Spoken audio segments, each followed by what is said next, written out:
Hi, I'm Dave, And I'm Paul.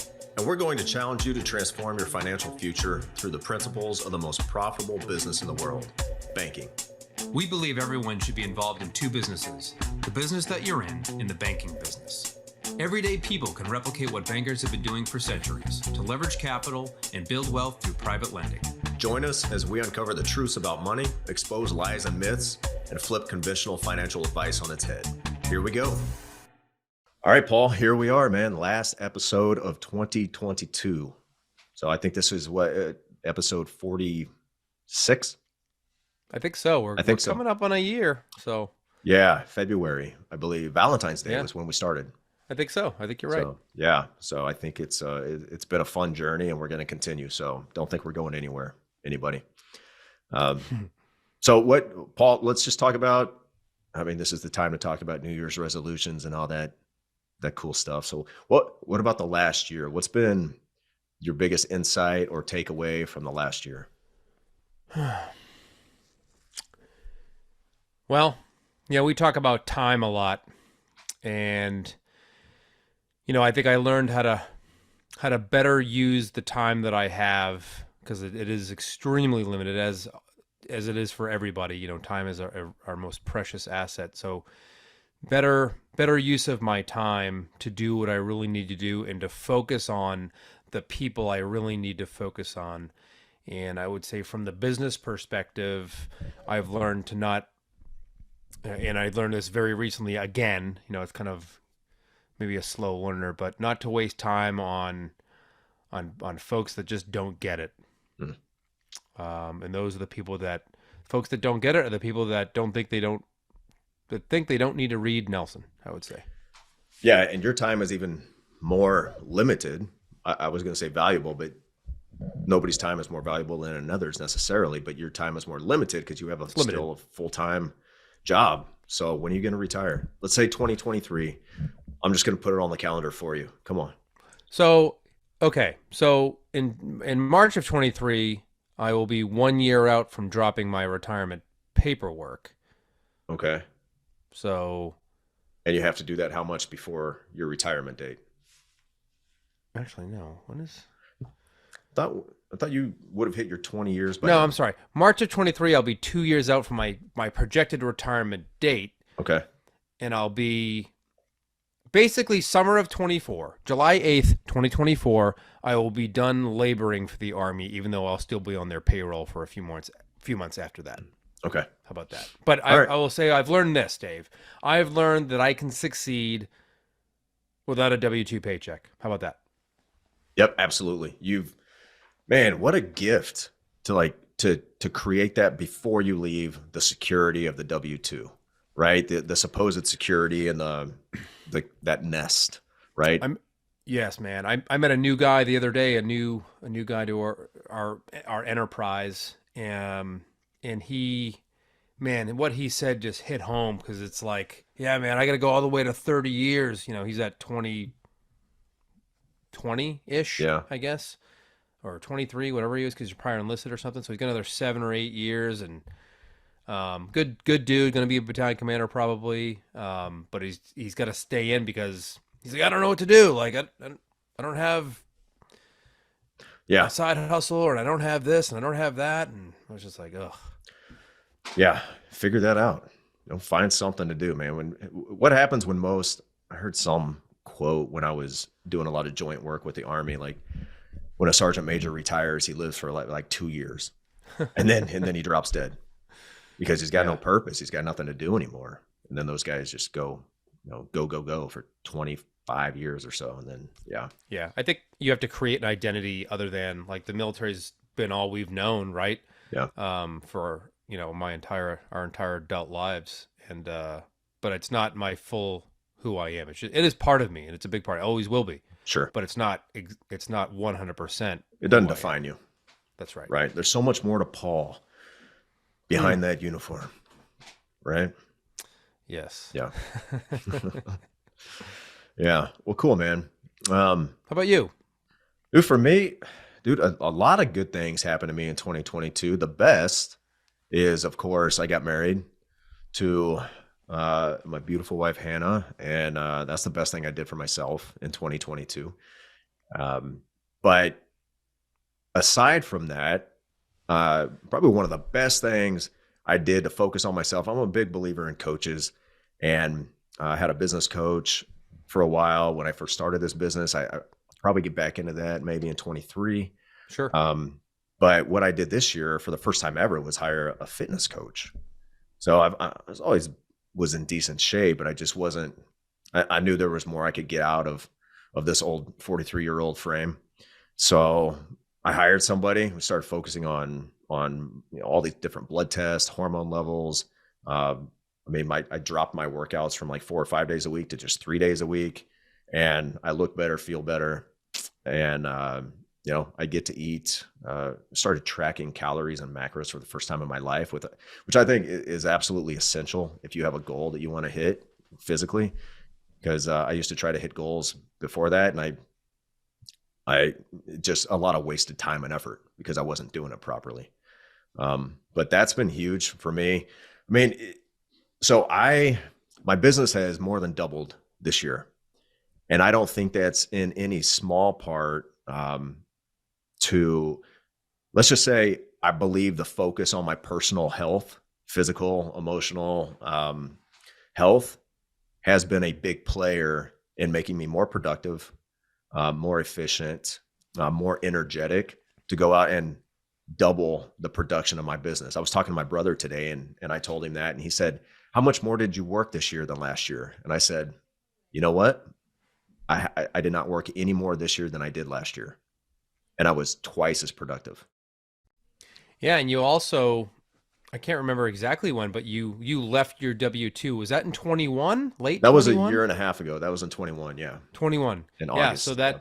that created a mindset shift for you as well, probably, because now you had to succeed. Right. You had no other. Yeah, kind of burn the bridges. Right. Yeah. I Yeah, can't hear you exactly. anymore. There you are. Yeah. So yeah, that did, but I didn't do that until I was already comfortable enough and had ramped up the business to the point where, okay, I don't have to worry about feeding my family. I'm going to be okay here. But it's like, man, that W-2, just being an airline pilot, was kind of, it was kind of like wearing a parachute on my back while I'm trying to run the 40-yard dash. And as soon as I popped that thing and dropped it, boy, what it did for business Yeah. is In great. our little mastermind call that we do once a month, I'm hearing all these things about time management and this, this CRM or this tracking system or this things, and those are so things I'd like to get into more, but I've got Yeah. as much bandwidth as I can handle, and Yeah. but it is good to be busy. It makes the day go by fast, and I do look forward to this, on Mondays, generally when we record, right? Oh, I yeah. look forward to client calls during the week that I have in the evenings or on the weekends. Yeah. So there is that anticipation of being able to look forward to that as a full-time thing at some point in the Yeah. next 2 years. It'll be nice when you can move all of that to business hours, like 9 to 3. Put Oh it all there gosh. and, keep your, which is so funny when you leave your W-2 and you go fully 100% self-employed. You think before that happens, you're like, I'm going to have all the time in the world. I'll be able to do everything I want to do. So I've got a checklist up there of completely unfulfilled items that I thought I would accomplish this year, but I didn't. Right. Because Parkinson's law, man, the amount of work grows to fill the time you give it. And so you have to be even more careful about your time because you have more of it. So That's you right. can easily waste it. So No it's question. kind of it's interesting. It's a different, it's a paradox, but it's true. I bet any entrepreneur who's experienced that would say the same thing, that, you get a lot more time, then you have a lot more on your plate because you're going to create things. So need to focus more next year on focusing on just on the 20%, right? You got to find that assistant. I need to find that assistant. Absolutely. So that'll absolutely happen. So, well, cool, man. And I don't believe in New Year's resolutions. I think that's stupid. I think that's for people who are wishful thinkers. Because honestly, if you had a New Year's resolution that you thought of in November, why didn't you start it in November? Why are you waiting for some arbitrary day? to begin that resolution. That's a recipe for failure in my book. So I don't do New Year's resolutions. Yeah, they don't work for me. Well, yeah, I'm Catholic, so we do Lent, Yeah. where I generally, you're supposed to give something up, but I generally just try to do something better Just be a instead. better version of Paul. Yeah, if that's possible. I don't know if it is, man. Really, really reaching No, the one bar. thing you can be able to look in the mirror, we can all improve. That's for sure. That is for Be sure. better friend, better father, better coworker, better husband, better son, better brother, whatever. Yeah. That's the point. Just be a better version of yourself today than you were yesterday or last year. So that's the way I look at it. Yeah. Well, all right, man. We just spent the first 10 minutes just kind of BSing, but we don't usually do that more than a couple Yeah. minutes. Sorry, everybody. Sorry. Some people So, like the BS, honestly. I've gotten great feedback on the BS. yeah. And then some people are like, hey, Paul, just get to the point. And know? that's the way I am. So when I listen to other podcasts, I'm like, I can't stand this one. I fast forward 5-10 minutes, and then they're like, oh, finally get to the point. So let's get Yeah. to the point here. Speaking of points, Nelson on page 85 of his book has a page titled Points to Consider. So Yeah. there's 7 points here. Let's just burn through them, give them a couple minutes each. And it's kind of a good way to end 2022 and take these points to consider into 2023. So if you want to, I don't believe in New Year's resolutions, but I do believe in, hey, maybe pick a focus area in 2023. And if that's your financial life, if that's building your wealth, then here's some points to consider. Yeah. Some food for thought. There you go. So I'll go number 1, and then you just take the next one, and we'll go back and forth. So number 1, there are only 2 sources of income: people at work and money at work. So that's so huge. And it's almost like a foreign language now when I hear people talking about they have to work a certain amount of time in order to get a benefit or something like that. And I'm like, I can't imagine once you're kind of beyond that stage and you're thinking more in terms of putting my money to work, it seems very foreign now to think I'm only going to put myself to work to earn money. That's a great way to remain poor, middle class the rest of your life. That's right. Well, they're programmed to think like that. And you and I have gone through a sort of a deprogramming over the past, I don't know, 5 years or whatever, where, you study, you see what the wealthy do, and you see what other people are doing. And you're like, I could do that, couldn't I? Right. And yes, you can in many cases. So, yeah, I think Warren Buffett said this: if you're not making money while you sleep, you're going to work until you die. Yeah, totally. And you just said we're programmed to think like that. That is so true. So I live in Minnesota. Every year I get the school districts, brochure that talks about the goals and objectives and everything, and they're ridiculous. I won't go into that. But the overarching Minnesota Department of Education, you know what the overarching goal is? Oh yeah, you said it's not to create like leaders or whatever. It's No, something. it's creating the world's greatest workforce. That Right, is that's their what it goal. was.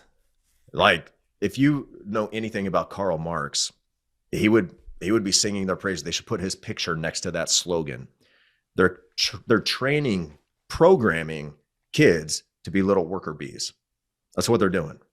That's Right? right. So go trade your time for money, because that's all you'll ever be able to do. And that's how, you're right. We're programmed to think like that. So it takes a lot to unprogram yourself. I think Robert Kiyosaki, we're programmed to be employees, Yeah, we are. and we're taught to be employees. And I like his take on that, where you're just, let somebody else worry about it. I'll just, put the square peg into the square hole, and we'll be good to go. Yeah. And that might be a path to happiness for some people, honestly, because there's no little stress. But in fact, there's probably a lot more stress at the end of the day living that life than putting your money to work for you. So, consider putting more of your money to work for you, making money, as opposed to spending more of your own hours making money this next year. Yep. And I'll add that first stop for that money ought to be somewhere where you can capitalize properly, i.e., dividend paying whole life insurance. Absolutely. There's a plug for the product. There you go. All The right. only plug we'll make all episode, right? Yeah. And Okay. Dave doesn't have hair plugs either. That's real hair. That is real, genuine Beautiful hair. Beautiful hair. Maybe you can grow yours when you leave the Army someday. Yeah. Tammy doesn't like it. She likes it like this, so Yeah, that's funny. that's all good. All right. Number two. This is page 85, Becoming Your Own Banker, by the way. If you knew at passive income time that you would be getting back everything that you paid into a system tax free, would you object to putting more money into it? All right. So he's talking about dividend paying whole life insurance, isn't he, Dave? Right. He's talking about a system of policies that he references earlier in the book. It's not just necessarily one policy, although when we design a policy for you, that first policy is going to be designed properly so that you can pay adequate premium over a long period of time. You know, for you 30-year-olds, that's 35, 45, 55 years of paying premium potentially. Yep. And it's quite simple. The more premium we pay in, the larger our banking system ultimately will be.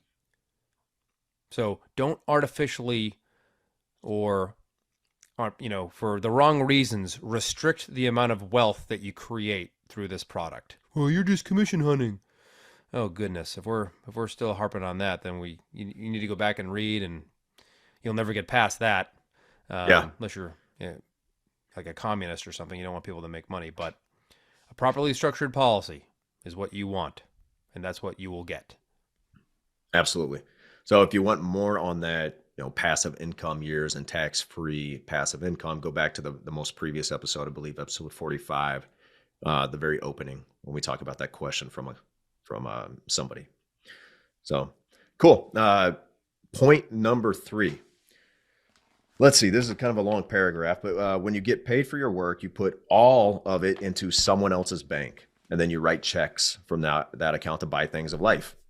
So someone else's bank gets all of your money. If you own your own banking system, wouldn't you want to run all of your business through your own bank? If so, then life insurance premiums paid each year should ultimately equal your annual income. So key word there, ultimately. That is you're not going to accomplish that feat in the first year, the second year, the fifth year, because simply the insurance companies won't allow you. You may tap out your insurable interest even. But what he's really getting down to is, hey, that money is going to leave your personal economy permanently if you don't capture it somewhere where the principal is going to be working for you forever. So the more of that you can capture, the more wealth you're going to have over your lifetime, because you're never giving away the opportunity to earn interest on those dollars. That's right. And over time, Dave, right, the dividend that's being paid to the policy toward the PUA can become quite large. And maybe 40 years from now, it is larger than your income.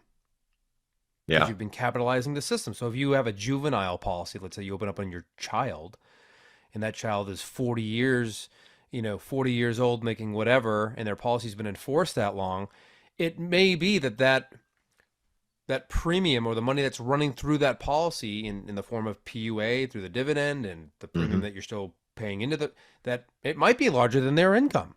That's possible, because It is those possible. get ridiculously huge. They do. After 2 generations. Yeah. Yeah. All right. So number 4. Oh, this is my favorite. Yeah, here comes the rant. All right. Number 4. When government creates a problem, parentheses, onerous taxation, and then turns around and grants you an exception to the problem they created, any tax qualified plan, that's 401k, IRA, SEP, KEO, I don't care, all of them, right? All right. Aren't you just a little bit suspicious that you are being manipulated? Tax qualified retirement plans were all created under the guise of giving you a break. First, there were pension plans for corporate employees, then there came the HR 10 plans for partners and sole props, and finally IRAs for individuals. Now, everyone had an exception to the IRS code. If the government really wanted to give you a break, all they had to do is cut out the tax. Right. Do you really think they want to do that? Well, the truth is they could do that because they can just print the money that they need for whatever they want, right? Right. I mean, where's all this money coming from that we send to all these foreign countries? It's not coming through taxation. There's no way. Or maybe it is. I don't know. But I'm fairly certain it's not. So all he's saying is When you know what's going on, you'll know what to do. When you look at the history of everything that I just talked about, the government sponsored qualified retirement plan, it is a creation of government to address a problem created by the same government. Yep. It's kind of like this discussion that you hear about on the news all the time about inflation, and the Fed's going to fix inflation by raising interest rates. They're going to fix a problem that they created? No, they're not. No, they're not going to fix it. Yeah, they want to be hailed as the hero. And the fact is, for some reason, we think the government, when we think of this mythical, entity called the government, we just think it's a lot smarter than the individual is. The government is made up of a bunch of self-interested idiots that call themselves politicians, right? You think those politicians are smarter than you? They're not. They're simply not. So they cannot, like, dude, the market is the smartest participant out there. The market is the smartest player. The government does everything it can to hinder the market and create issues and then try to fix them. So, I mean, we could go on and on. If you guys want to read a book in this next year about how awful 401ks are, which they are a weapon of mass destruction, according to, I believe, Barry Dyke, who wrote The Pirates of Manhattan, part That one and book's on part my two. shelf back there. Both of his books are actually all three of his books are on my shelf. Yeah. So read his books, The Pirates of Manhattan, and you will be appalled at what's really going on in those 401ks. Yep. Oh, great point.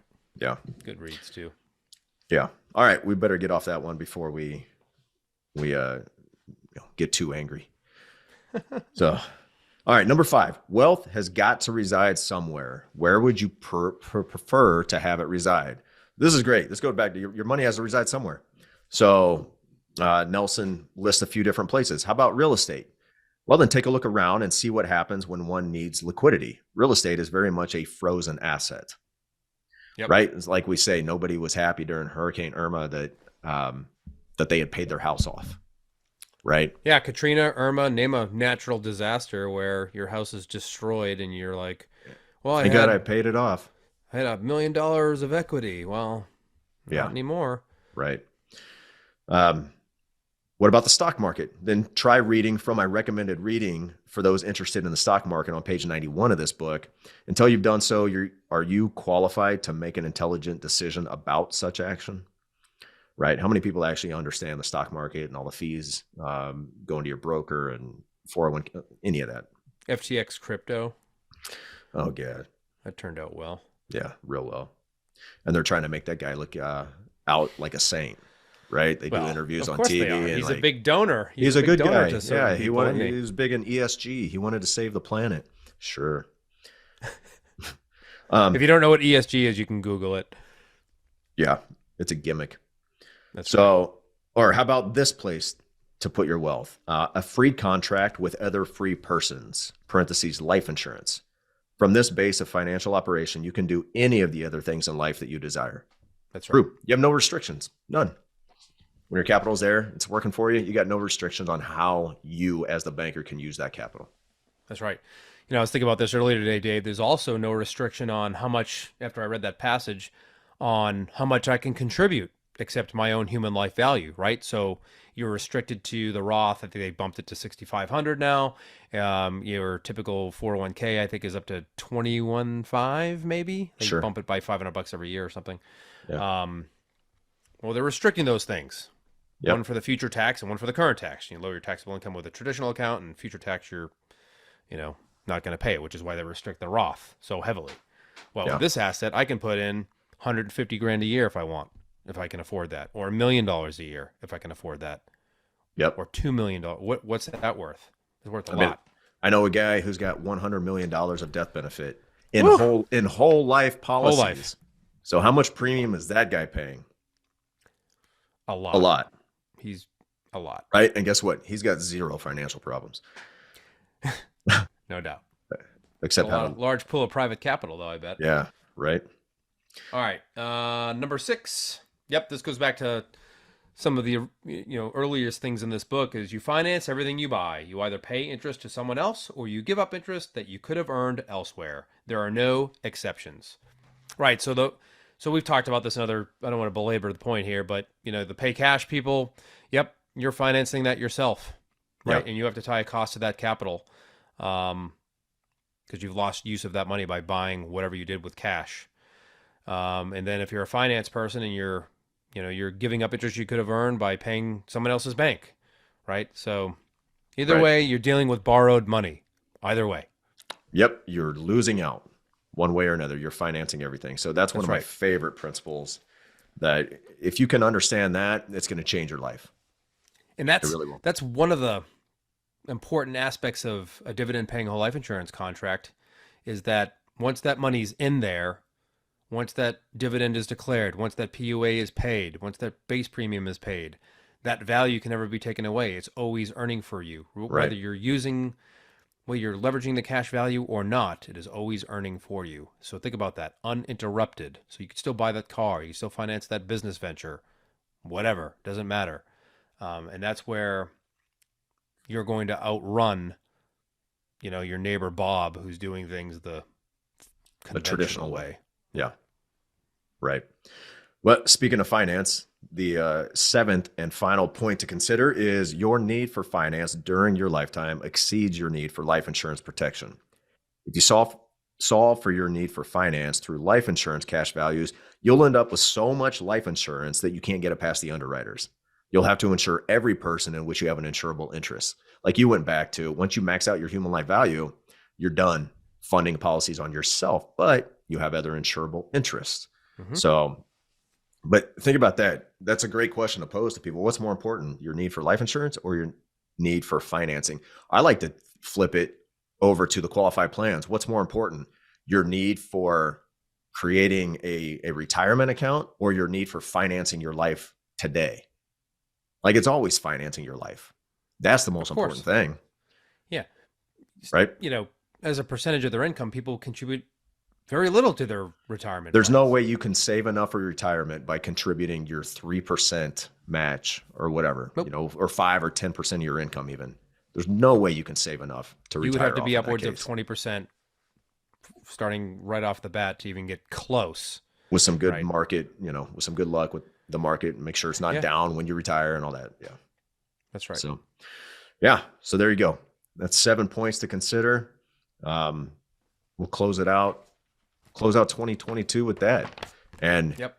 again, if you have not read the book, read the book. Over the holiday break is a great time to just sit down and get 3 hours of silence somewhere and burn through the book. Yep. It's great just to recalibrate. Like when you mentioned today when we were preparing for the show, like, hey, what are you talking about page 85? And I actually really wasn't, but you brought that up and I was like, oh, great point. I turned to page 85 when I was on the bus and I was like, yeah, this is perfect. Yeah.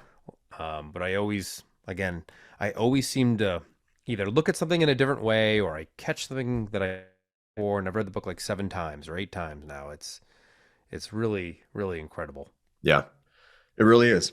It really is. So, hey, for everybody who's listening, we thank you for sticking with us through 2022. It's been a lot of fun putting these podcasts on for everybody, and we're going to continue in 2023. There's no stopping, no plans to stop on the horizon. So we'll keep bringing you hopefully what you want to hear or what you need to hear in a format that makes it enjoyable to hear. So Super enjoyable. super enjoyable. Yeah. Yeah. So, well, cool. We wish you all the best. Happy New Year, and look forward to big things in 2023. So, All right. all right, Hey. Paul. Control your capital. Or somebody else will. Boom. We didn't forget again. That's Perfect. right. All right. We'll see y'all. See you next year. Hey, thanks for listening, everybody. If you'd like to have a conversation with us to see how you can become your own banker, or if you have any questions or topics you'd like us to tackle in a future episode, please send us an email to davidandpaul@theibcguys.com.